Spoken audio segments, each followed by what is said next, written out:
Vjerujem da čekamo da Rex spusti molekularni separator. Ovo se ne bi dogodilo da smo otuširali majmuna, samo kažem!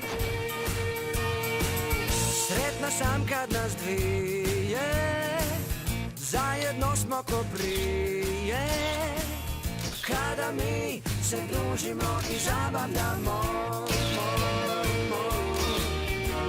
Mi nismo niti trio, ani string kvartet, a savršeni smo duet, jer zajedno smo stvaraju se najljepši zvukovi.